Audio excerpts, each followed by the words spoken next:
And I want to kick it off by talking to the fact that I'm not going to just present at you here. This is for the purposes of your understanding, what the Mappian radar is, and to ask as many questions as you can. And I'll leave opportunity throughout, but also opportunity at the end as well. I'm just keen to not lecture at you. It's not my style. It's not really the way I like to operate, but I do want to give you as much succinct, concise information about this as possible, just to arm you, to help your clients as well, because really this is what it's all about.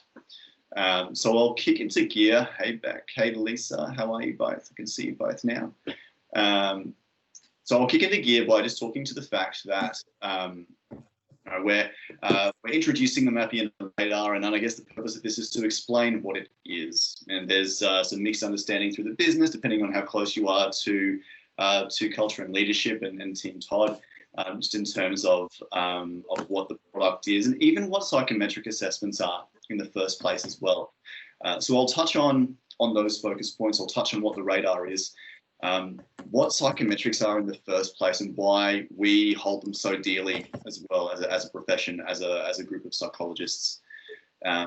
Most importantly, though, why our clients need it, and where Mappian, we fight with that small to medium enterprise market, and where our sweet spot sort of sits in there with that is pretty important as well. Just because it does allow us to leverage in and apply, I suppose, the most fruitful ventures when it comes to that business development, and how it does help our clients and to help us as well as we move through to this next phase. But I wanted to start off with a story as well. I like telling stories. In fact, I was running a workshop yesterday on the importance of telling stories. And this one's important because it actually starts at the very beginning of my career as a psychologist. And I've spent my entire career as a psychologist, even through my quals, with psychometrics. One of my first things that I did was build them for another company. And one of the very first stories, it's a light bulb memory that I remember, is in my first month of working for that place. You'll see a picture there of some of you who frequented Melbourne a lot will recognise Flinders Street Station. The reason for that, always every time I'm in Melbourne, and hopefully I get down there again soon, is the story I have about Metro trains. Metro trains operate the trains in Melbourne, and they were one of our clients with my first employer, and we sold assessments to kind of pinpoint what a safe train driver might look like. So safety was the thing we were measuring. We measured a particular candidate out of thousands as well, thousands of applicants, because driving a train is a fun job apparently. And this guy was very smart. He came across very smart, interviewed so well, such a good CV. But one of the most important things about driving a train is you need to be safe. And if you say to somebody, "Hey, are you safe?" they're likely to say, "Yeah, totally, I'm safe." But you can't trust that. You need to be able to test objectively. So we had a test that measured a specific characteristic, which was safety attitude. So this guy, he measured extremely low. Excellent on everything that he applied through, his CV, his references, measured very low on safety, very low. He was told that he wasn't successful for the role. Asked why. Part of that feedback was low on safety. And he took that as an opportunity to then threaten Metro trains and our officers in first Melbourne, then Sydney, then Brisbane, with shooting them up with a gun, bringing it in there and threatening the lives of our company and also Metro trains as well. That is not safe behaviour. And we picked that up with the safety assessment. It was such a just in terms of that that information we were able to filter out. And this guy obviously was a very unsafe character. Would not have made for a good employee. Just imagine that sort of behaviour in the workplace. Imagine that sort of behaviour in a train, that violent, that unsafe. That's when you start getting a need to get the rest of the Mappian consultants involved in dealing with such a situation. But they were able to head that off, and the cost was minimised because of that. But that will always stick with me, and I just remember countless stories since then of where tests have have come in and saved the day, and potentially may have saved the day in hindsight as well. But I just wanted to leave you with that one to remind you that sometimes the outcomes of these tests can be incredibly important. But first and foremost, what I wanted to do was move on to talk about what is psychometric assessments. And it is literally what it says in the name. It's the scientific measure of psychological characteristics. So psychological metrics to measure. And when I say this, I mean it in a really specific sense, because what we say about psychometric assessments is that we hold them very, very tightly to our chest as a psychological community, because they are, that they are what defines our profession, our science. There is a science behind it.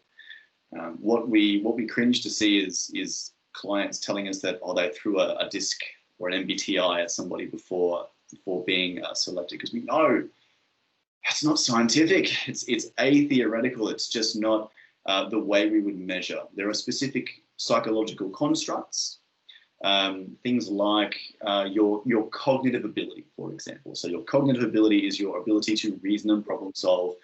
It's actually one of the best predictors of overall performance out of any role, out of any level, across all industries. Your ability to solve a problem is what you're paid to do. And if you can do that in a test, you can do it on the job. We do this at Mappian in terms of bringing on our consultants. So a good example of the use of cognitive ability is Adani, for example. They had 6 roles and 6 graduates apply. How do you filter that down? Well, one of the best ways to do that is to assess for their ability to solve problems, because we know that that's going to be one of the best predictors of overall performance. So the scientific measure of cognitive ability. Another psychological construct is behavioral style, your personality. This is also scientifically measured. There's 100 years of research both for cognitive ability and for behavioral style in terms of what that looks like.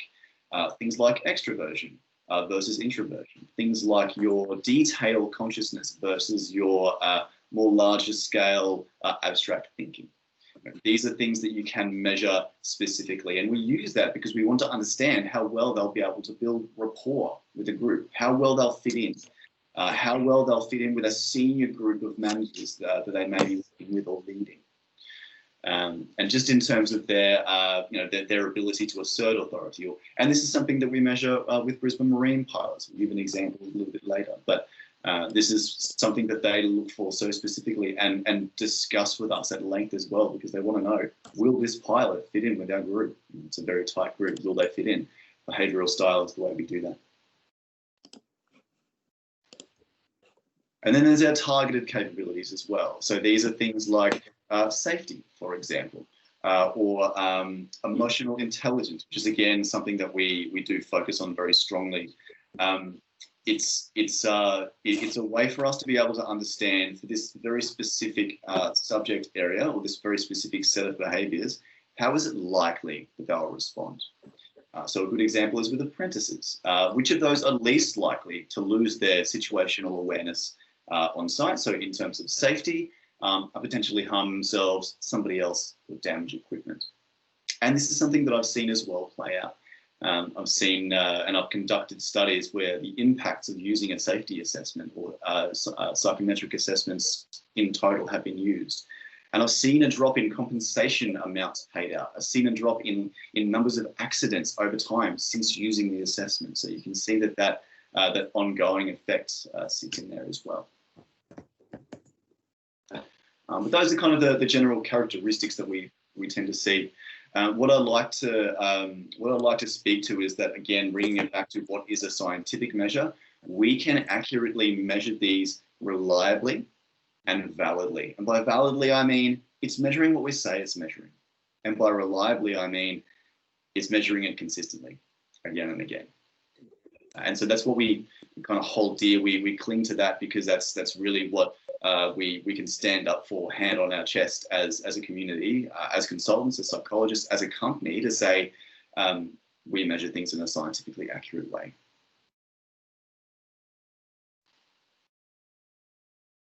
And does it work?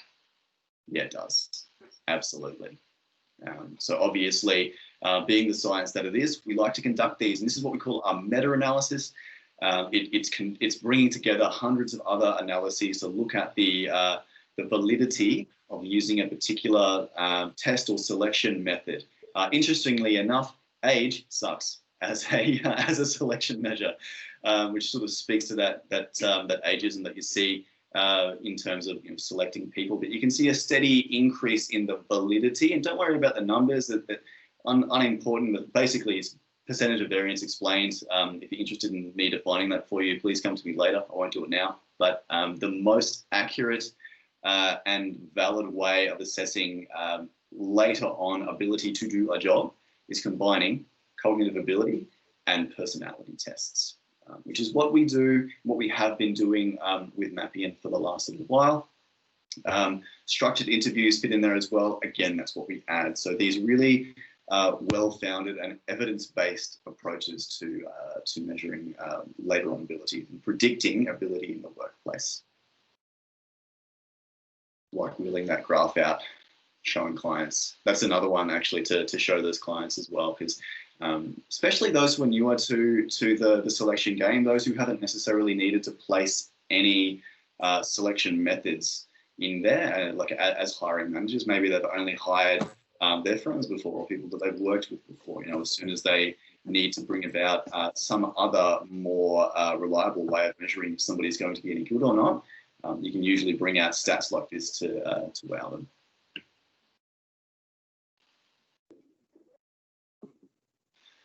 I guess in terms of continuing on that thread, this is something that we've been doing with Brisbane Marine pilots for a number of years now, and in fact we're just about to kick off another round with them. At the end of last year, I was able to see from end to end their entire process, and they are so stringent, but they place such a strong importance, such a focus on the use of the assessments and our ability to be able to tell them what this pilot is going to be like. For those who are unfamiliar with BMP as a client, or what marine pilots actually are, they are the people who go out onto the big boats, the ships that are coming into any port, and they help that captain to navigate through what is essentially a pretty horrendous kind of an experience, especially if it's raining, especially if there's a particularly strong wind or current, to bring it into dock. Because ports aren't simple things to navigate. Often they have rocks, they've got a shallow piece here, they've got other people coming in and out, and so a pilot's job is to help them to navigate and assert.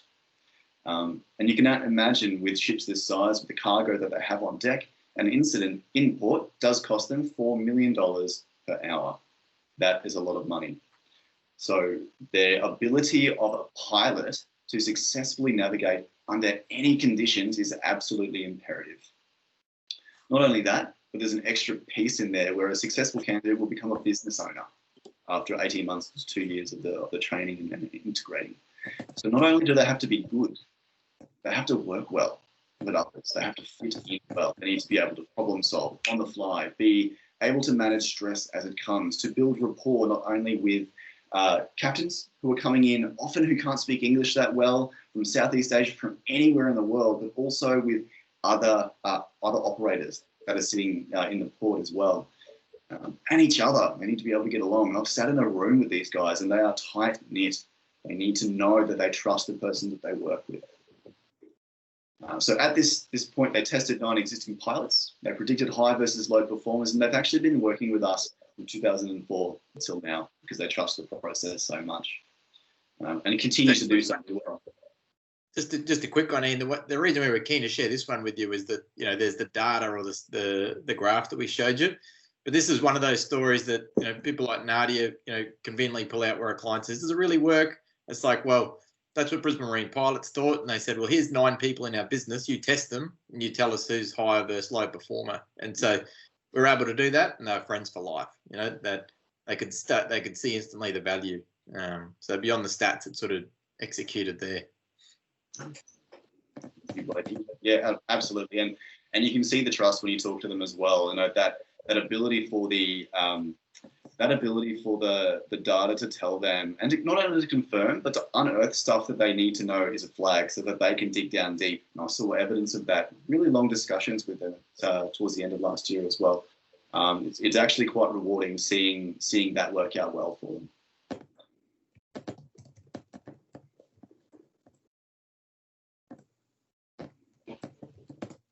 So we bring the MAPI and Radar, and this is our offering when it comes to those psychometric assessments. So you can see, and some of you may have seen what the report looks like. We have the cover of the core there, and I have to call out Beck and say thank you so much for the work that you did in helping us with this, because it looks awesome. Not only on the outside, but also on the inside as well. Because this is what it tells us. You know, this is what the MAPI and Radar does. It does show scientifically what are the characteristics of somebody who takes this test. The good thing about Radar is that it is an end-to-end product. So I guess in terms of what the client sees, what the candidate sees, all the client needs to do is say to us, and I'll show you some evidence of where this has worked out well recently, is we need to test this candidate. Here's their name, here's their email, here's their phone number, what can you do? And a day later, they'll have a wealth of information from a simple email out to the candidate who's completed the assessment. A targeted report specifically to a particular role. It kind of looks like this. So this is one that we've conducted recently with All Purpose Transport. They needed an auto fleet manager. This is somebody who, for example, will be at a phone, and they'll be assigning vehicles to particular deliveries. They needed somebody who could fit this quite well. And so this was a role that we were able to fit very, very directly. So this is, and I'll come to this in terms of why the MAPI and Radar specifically, but this is our unique approach, is that we're able to map those constructs, those psychological constructs, personality, cognitive ability, the way that they like to behave, to one of thousands, 3 of thousands rather, roles. Any role that you can possibly think of, you can map to pretty much instantly. There's some very, very nice and tasty statistics in the back where we work with our partner, People Excellence.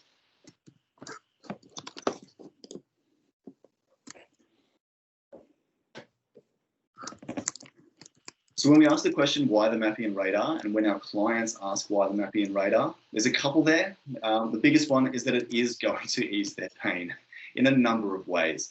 The time it takes for us to turn something around like this is pretty incredible. It's something that I've conducted for a client who was at panic stations firsthand. They sent requests to us to test a particular person, and I was able to manage to turn that around and send that invitation out to the candidate within half an hour. So the time to act here is very, very quick if we need it to be. In terms of risk, we know, and I've shown you the risks. There are substantial risks in the wrong hire, the bad hire. The bad hire is something that we really focus on in our marketing collateral for this as well. Again, the flyer that Beck has done up, we'll be able to share with the business, really highlights that fact. It's something that can cost not only money, but turnover, and also the I guess the culture of a bad hire, that toxic hire, can really come back to bite you. And thank you, Blakey. Yes, good resource for that. That piece is the ONET database. This is where we get those roles from. So any role that you can possibly think of has been categorized, and it's been mapped to those personality traits, which is why we can map it so well. I guess in terms of reputation, there's a reputational and credibility piece there in terms of your selection methods as well. Having an unpleasant selection experience for a candidate can turn them off in terms of brand.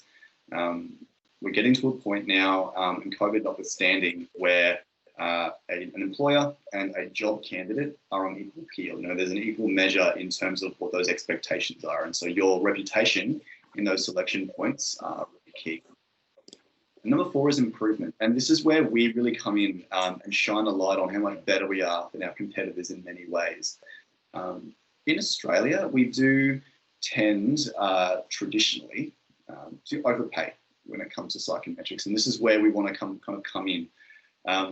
The reason why we stand against our direct competitors is that we are more cost effective, and in fact our costs align or are better than the bigger players, those suppliers within Australia who only provide psychometric assessments and do so in bulk and do so with very little care. And that's the next improvement piece as well. We provide that really, really excellent customer service. We have a team full of psychologists who absolutely know what our clients need and what they want, and can speak to that and consult to that in a really intelligent way and a knowledgeable way as well. Knowledgeable.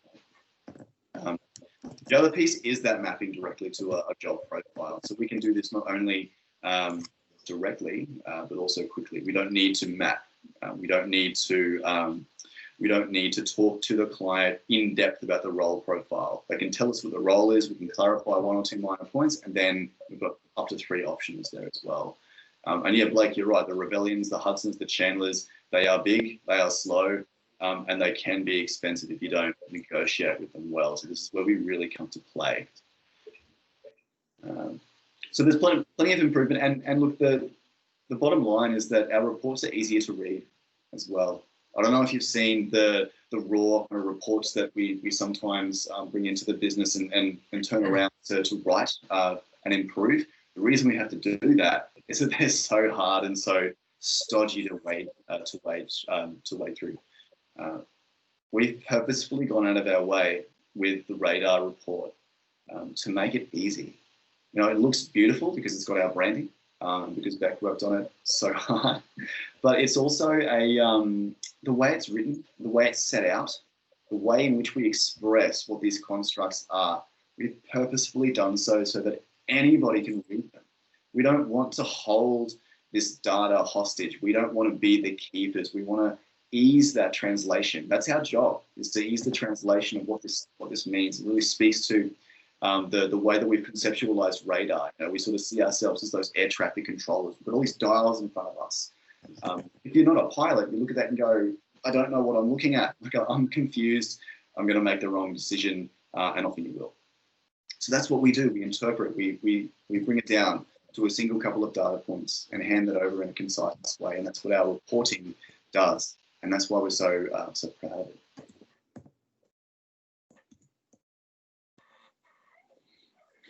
So some good examples of where this comes out. You know, we've done this sort of testing with apprentices. You know, we've got our client here, Bechtel. We need 9 electrical apprentices, and we need them in 60 days. This is where testing has really come into play. This is where utilizing that initial screening tool of testing allows us to whittle down, to screen out those candidates who are just not going to be successful at any stretch, at any stage. So.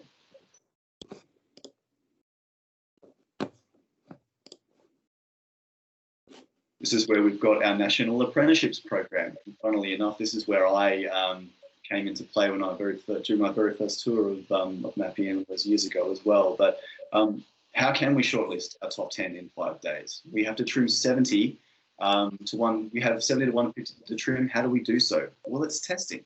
It's bringing in that abilities-based testing at that highest level. Who are the people who are most likely to be those who can learn quickly on the job? And that's where the abilities assessments come in. That's where you can really see, okay, the talent lies up here. Those are the ones who are going to learn most quickly. They're the ones who are going to problem solve most effectively. And those are the ones who are going to most likely be successful down the track as well, to be able to solve those short and long-term problems. Again, apprenticeships being a learning experience, but also just on the job, you know, every day, what we're being paid to do is to come into work and solve problems.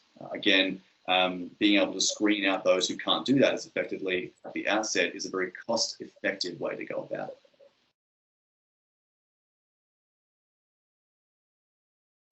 And there's a few examples in there of where they kind of come into, where that comes in.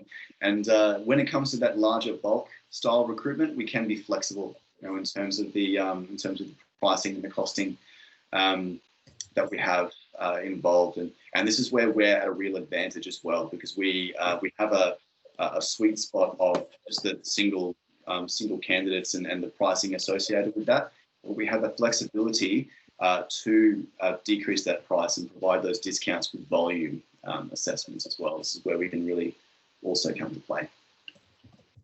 And I think, Ian, this one just shows the sort of like the type of solution in the market. So one of the areas that we are keen to target is project-based recruitment. Yeah. And so this is where the adult apprenticeship program picked up Bechtel as a client, had 60 days to go from advertise the role, to have them out on site, and that was including them to be go to TAFE and have recognition for prior learning to demonstrate they've got at least 30% of the trade already geared up. So that constricted our time frame where we had, literally, it was probably 3 days, and then the weekend sort of from their details to results, which was a full-blown assessment centre. So that was where, emailed out got their details, emailed the invitation that afternoon, come to Monday, did the troubleshooting, and then had the results ready in the afternoon in the spreadsheet, shortlist spreadsheet.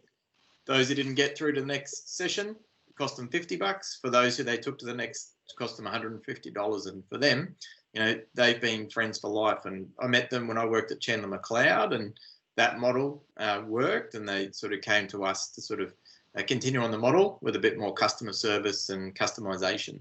And yeah, we've got a campaign coming up with them in a month as well. Yes, Alan Sparks and co have remained very loyal clients because of that particular approach that we have. Good client, East Coast Apprentices. So the time is, thank you, Blake, for the animation. The timing is where that really comes in, and that's the benefit there is we're able to turn that around so quickly. Extremely high tech. Good feedback, Lucia. I was about to say, what was that thing flying across the screen? Whoosh! The pain away pen. Nappy and Radar came and the pain went away. That's my late night antics. Very, very good. It's enough about your late night antics, Blake. Another is reputation and time. And this is a really recent example. Mine is DKL. They own Coffee Club. This is a really massive opportunity for us that's coming up and still unfolding at the moment, actually. But this is that half-hour example we were talking about. They had a senior corporate lawyer role. Hiring them, they really liked her. They had all of this evidence behind them, but they recognized from the outset that it was all subjective. Really liked it. They just wanted that one more piece. Really liked them, but my boss wants us to do some testing. Can we do it today? And we were like, yep, we can. And we were able to, like I said, we received the invitation within half an hour. I was able to find the senior corporate lawyer role within our platform. It's all in a drop-down menu. Anybody who wants to see an example of it is welcome to come to me. Shot it out to their candidate within half an hour. $200 for this particular test, sort of sitting in our pricing. And they were very happy. It showed some things that they kind of knew about her just from speaking with her and her interview, but it also reaffirmed things that they liked about her, and it confirmed with objective data what they kind of knew in their gut as well. And then having followed up and spoken to this client just a couple of Fridays ago, she was very well aware. Look, you can't trust your gut. Your gut lies to you. Your gut tells you that you like that person because they're like you, not because they're good at their job. She really got that. And that's exactly what the testing shows. It's supposed to give you that objective data for you to say, here's what I feel, but that's what the data says. And the data is saying something different. It's meant to give you that greater perspective. The way I speak to clients about it is that the more pieces of the jigsaw puzzle you have, the more of the picture you see. The more slices of pizza, the more pieces of the pie. It all forms together to give you a greater perspective on who you're looking at objectively. And so we've got a friend in that client, and they'll be looking to use us for those sorts of hires, those high-level hires between now and the end of the year. But we'll then be looking at utilising the tool potentially in terms of profiling for their senior leaders and potentially rolling out to their franchisees as well. So this is an example in the pipeline where we've demonstrated an ability to turn on a dime and to provide them with the data that they need, and that's really leveraged that trust with them. And she's a really nice client to talk to as well. It was a really nice meeting.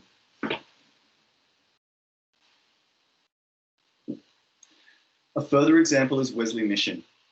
And this is one that we've, again, run very, very recently. So Wesley Mission, Queensland, big client of ours, they need a new CEO. And they've recently run a process to do that. They've had that same CEO for 23 years, and they need somebody who can continue on the work, continue that transformation and move in the direction, whatever role, whatever challenge is thrown at them. But they want somebody who is a little bit different, but not too different. So this is where risk is a huge piece here. That tenure from a previous CEO, 23 years, that's incredible. It's an incredibly long period of time, and the culture all flows from this person. So not only do they need to have a strategic head on their shoulders, they need to know and live and breathe the values of Wesley Mission. They also need to get along with their senior leaders as well. So this is one where I've gone through the assessments for 3 extremely talented candidates. Thankfully, they were very strong candidates for this group, but I debriefed with 8 board members every single element of these candidates' psychometrics. And this was a test. This is the offering of our testing where we went for $900 per person. This was a different way to approach testing, perhaps the way we've traditionally done it. And we did so to really focus on a few other key things there. But the best part of this conversation was that I was really being asked some very, very specific, very targeted questions. And knowing what I do about the assessments, I was able to answer them very confidently. And I was confident that they had a good candidate, whoever they went with, but they really needed to know that they were taking the least amount of risk with the person that they were going with. They wanted change, but they didn't want overwhelming, alienating change. They wanted somebody who would get along with the team members, but not so much that they just give them all the leverage and not challenge and innovate in that way. They wanted a strong problem solver, very, very clearly wanted somebody who could problem solve an abstract reason very directly. So that's the other benefit, is Wesley really felt as though they were ticking off all the boxes by asking, I think, perhaps trying to challenge me a little bit as well in some bits. But thankfully, I was able to answer the questions. Blake, did you have something to say about this one as well? Oh, no, I was just plugging in there where the Bechtel one is a good example of project recruitment. Yeah. This is a good example of where we got the job through a recruitment agency that we've been working with for 15 years. Yeah. And so this is where that's the other target market that we're looking to try and step into in terms of building relationships with recruiters, particularly now where it's tough times, and building the relationship, showing our worth, so that when it bounces back, we're on that sort of onward and upward journey. Yeah. And so On Talent is our biggest referrer of testing, and probably in the vicinity of, say, 30 grand a year. And so it's a really good price that we gave them at $900, because that's pretty much rack rates for whether it's a senior lawyer, a board member, or a CEO. But other companies would be charging about sort of $1,500 to $2,000 per head for that. Yeah. We could reasonably charge that as well. Yeah. But I guess one of the purposes of these stories is just to help give some insight into types of clients, types of the pain points, and then price points that we can sort of cover quite well. Yeah. And Tash was involved in that conversation as well. And so you can kind of see those trusting relationships are built on having those conversations with her client. And she was placing her reputation with these clients on us as a team, and on me. And that's the relationship that we built with Tash over time at On Talent. So that's one where we'd really like to get in, and just from my own experience, a good agency recruiter will utilize these assessments and really pry and try to get the best, because not only do they want to find the best candidates for themselves, but they're just like us. They want to retain their own clients, and they want to be able to demonstrate that credibility. So that's where that other channel in terms of targeting those recruiters and the agency recruiters, the boutique ones, are really, really important and critical.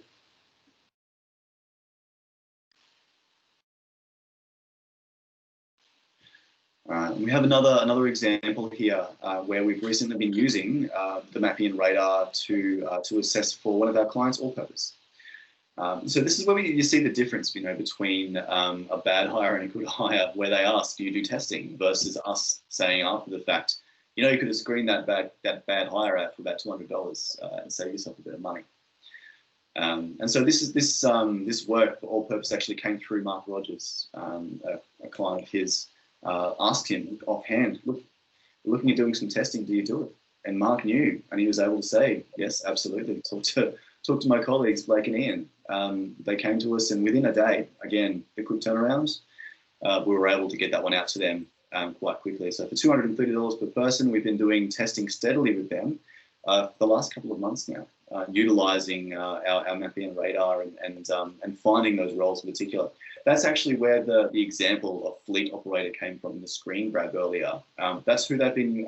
That's what they've been testing for. They've been hiring a few of these people, and All Purpose seemed to be one of these clients who are COVID unaffected. So they've been growing and expanding in that sense as well. And I think that one too, where it's the other market that we're targeting is SMEs, along that line of. And we're going to come, but time's running out, so I'm jumping on the gun on this one. But SME, this is where we do a lot of work with SMEs, and Australia pays far too much for testing. And so one of the sort of strategies we're trying to push is that we bring valid, reliable, really good-looking reports to people in an affordable way.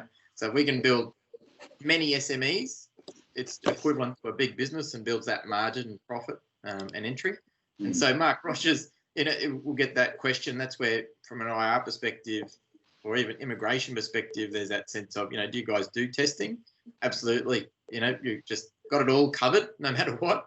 And Laurie Maloney was an advocate of testing, and would often say to his clients after an investigation, did you test this guy? And they'd shake their heads, and he goes, well, you just charged me. Yeah, I'll just charge you 12 grand.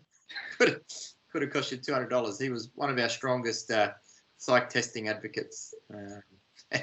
He loved it. Always love hearing that story. So again, this is touching on all of those different segments, the project stuff, the bulk stuff, the really high stakes stuff where the client needs to trust you, or even that SME, that they haven't done it before and they need something they can understand. And that's where the radar comes in. Again, sort of showing that auto fleet manager and those advantageous points, trying to bring that quality to them at an affordable price is exactly what we can do. And that's the service that we want to provide. But the good news is that while that's the segment that we are very well suited to, we can expand, we can grow and scale in that respect as well. Thank you, Lisa.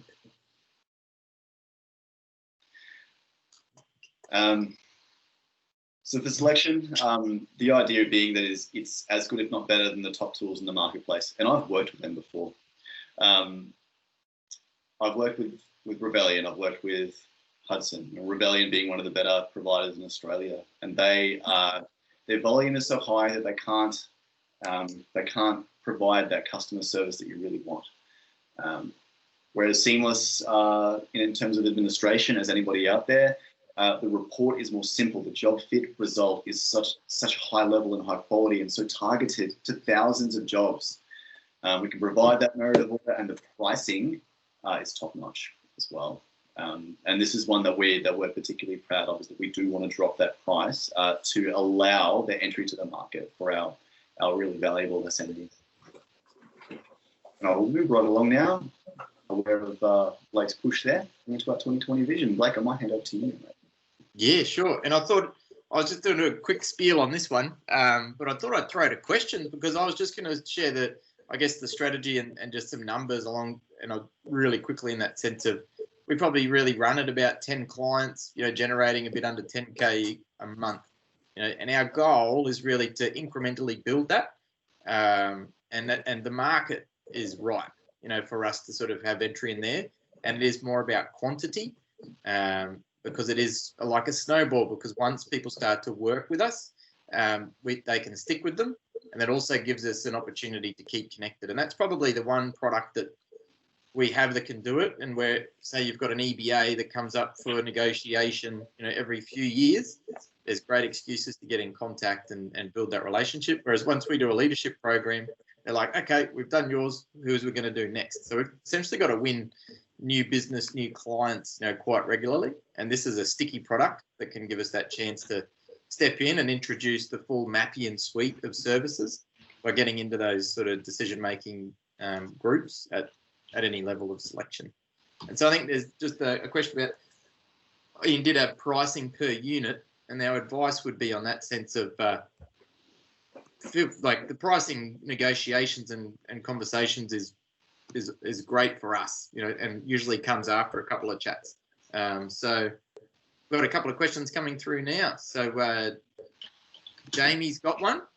Yeah, g'day. G'day, Blake. G'day, Ian. G'day, everyone. Apologies, I missed this. I was tied up at the beginning of this session.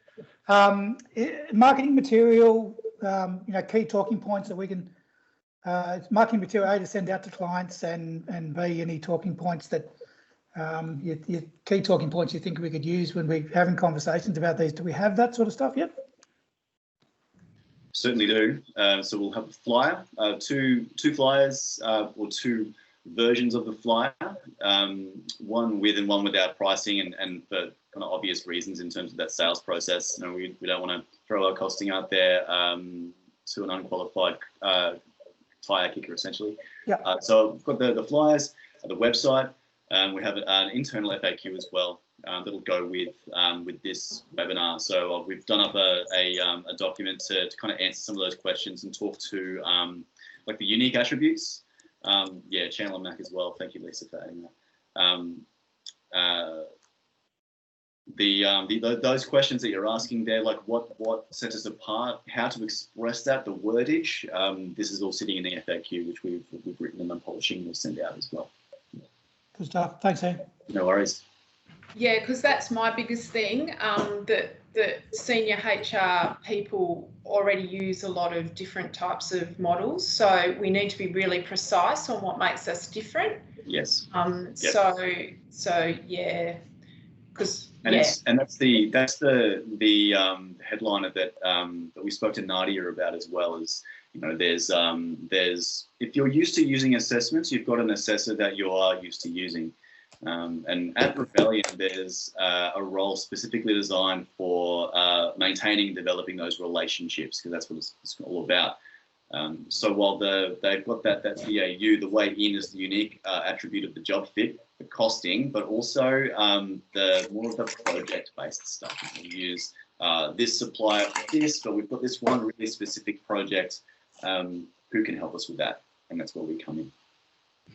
The other thing is, oh, sorry, Blake, I was just going to say, the other thing is this perception that if we're too cheap, so it's about how we counteract, because I've had the conversation as well, that the perception that Chandler McLeod is too cheap and therefore you get a shoddy product, for example. So just how we respond to that as well. I think it's that we've got products that target each sector of the market.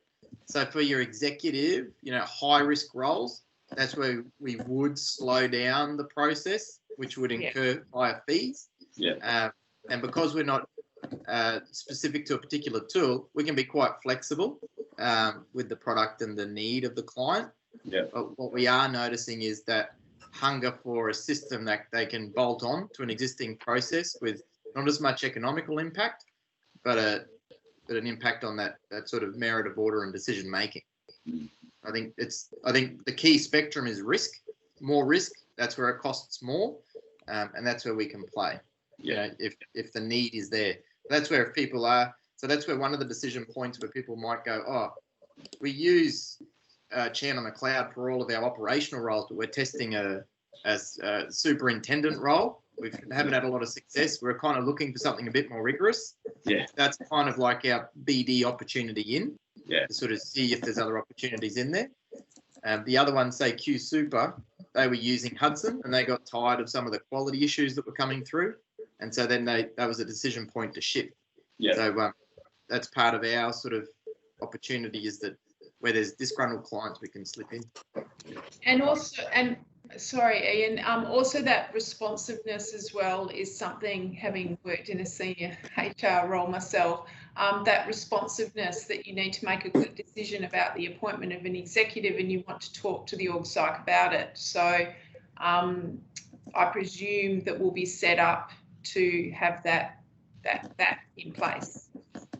Yeah, and that's often why recruiters like us, because we sort of say, look, we don't charge you the fees that you get feedback every time, but we're here when you need us. If you make a call and you'll get a human on that line who knows the tool and isn't going to send you a guide or an interpretive guide. They'll coach you through the decision. Okay. Yeah, great. Excellent. And Lisa had a question. Yeah, I was going to say, I think we've got a two-pronged approach. I think the dollar value on a lot of psychometrics, particularly if you're thinking about your SME or hospitality companies, people that don't have that high margin, has been a real barrier for entry into this market. So that's a really great opportunity for us. There is also what, Belinda, what you're talking about is absolutely, and what Blake's talked about as well, is when the people have got their preferred suppliers, that's the harder one to shift because they're using their fast brain and they're just going with easier. So it's going to take a different sort of marketing strategy, but you're absolutely spot on. The responsiveness is the point of difference. The dollars, the point of difference, and the quality that we provide is a really massive differentiator for us. And so I just thought that was important to identify as well. Now, I haven't seen the FAQs. I just want to check in with you, Ian, because one of the biggest questions I get whenever I'm talking to people about psychometrics is how do I demonstrate the value? Where's it going to work? And you articulated it beautifully right at the beginning of the session. Is that included in the FAQs for people to go as a, like a elevator pitch that this is why you should use our platform? Yeah. So the very headliner of the FAQ is, here's what psychometrics are, here's why they're important. More specifically, here's why Mappion's offering is superior. Yeah, excellent. Thank you. And will we consider giving them some free tests? Absolutely. Yeah. Definitely. So definitely able to provide a free experience. Yeah, right. And we've even done so recently. Just an opportunity that came out from doing some work with Adani, provided them with a pilot option to test one of their roles there. Okay. Tried to follow up recently, but she's gone on leave, so yet to get back from her on that one. But they jumped on that opportunity quite well and was able to turn it around very quickly. Okay. And after the session, we'll share with you, so early next week, the FAQs, the sample report, and a brochure, that is client ready. And I guess the reaction we get from clients is that, that report's actually really good. They're surprised at how good it is, and they would quite value that one. And that's where, if you are talking about freebies, we'd recommend a freebie for personality only, not including COGS. You mightn't even get to that level of detail, but sometimes people don't do well on the cognitive and they see that as a representation of the test being a bad one. Which is counterintuitive to me. Yes. But Is there anybody Any there other who doesn't know what COGS are? Do you want to explain what COGS are in case there's somebody who's not sure? Oh, just stick with personality only. Yeah. No need to go there. As opposed to abilities, which is what the cognitives are. Sure. Not the cogs in your watch. No. The cogs in your brain, Elizabeth. Yes, that's right. Right. Got to give them a good oiling occasionally. Yeah. Now and again. No, it's looking really good, guys. Definitely. Just about ready to go. So who's excited to go and test everybody, everywhere? Woo! And I think Ian had a slide there just on some of the other. What we've really tried to share with today is just what it is as an instrument, and answer some questions and feel comfortable that we've got a bloody good product in the market, that can take it to the big guys, but then also create, really good IP or access for up and coming businesses looking to scale up and the types of pain points is definitely where people are like, we've got to, like trussels, laid off a whole lot of people when COVID hit, but now with the government grants, you've got a massive influx of building requests. So now they're trying to ramp up again. You get people who are like, we had a really bad hire, we don't want to do that again. And so all of these types of queues might be that element. Oh, you know, testing is actually a really cost-effective way to improve that decision. And then I guess the other piece that sort of can appeal from a sex appeal perspective to some people out there is, I guess, the instrument that we're using where quality comes up. I guess what's giving us an edge in the market is that we've partnered with somebody who's a psychometrician from the UK. And so he's bringing, I guess, approaches that are about 5 to 10 years ahead of Australia, which provides us with a more affordable sort of platform that also gives us the capacity to customize tests. So BHP are getting tired of paying a per click cost and are working with him to design their own instrument. Yeah. So that then it's a cheaper sort of option thereafter. So we've got the capacity to develop new instruments, and Ian and the team have been doing that with a business in Toronto, which is about building a customized test for their business. And then what that does is roll into continuous sort of work moving forward. Yeah. And I guess the other sort of sexy piece is natural language processing, or NLP, is the next step for testing, where it's not about filling out a questionnaire, but answering questions that are asked of you. And your voice is recorded, and that recording is then used to analyze your personality profile. That technological capability is a part of our platform and is piloted every time somebody does a test. So IBM are playing in that space, as is our platform. So that gives us a really cool story to tell if people are interested in, you know, next steps for testing. If you, Ian and Blake, if you can come up with a test for suitability to work in a FIFO environment, it will all end up being multimillionaires. So I get asked that question regularly. So it'll probably cost about $40,000 to develop, but they'd be very happy with the outcome. So I think where we've developed a test on the cheap for 20K, you know, 40 to 50K would be more aligned with generating an instrument that could hone in on that fit. Yeah. Okay. And then they'd be paying about $50 to $90 per person afterwards. Okay. If the interest is there, that's where markets overseas have gone. Australia's kind of not there yet, but BHP are edging there, and we're keen to be a part of that wave. And that's kind of, you know, where there's quite a bit of a kind of sales process in that, but we're awesome at delivery and struggle on winning new work. You know, that's kind of our ailment at the moment. That's your ailment. I like that. But that's really where the true benefit is. It's, you know, it's pinpointing specific role types, thousands of them, but it's also customizing exactly as you say with the FIFO environment. That comes to, and that speaks to things like resilience and stress resistance. It speaks to the ability to solve problems even when you're very, very tired. It speaks to your ability to be able to work away from family, to come back to family and deal with those associated stresses that the research says are there as well. It's a whole heap of things brought together, but our ability to build a test is there, and now our ability to be able to then sell that on is there as well. It just takes time to develop.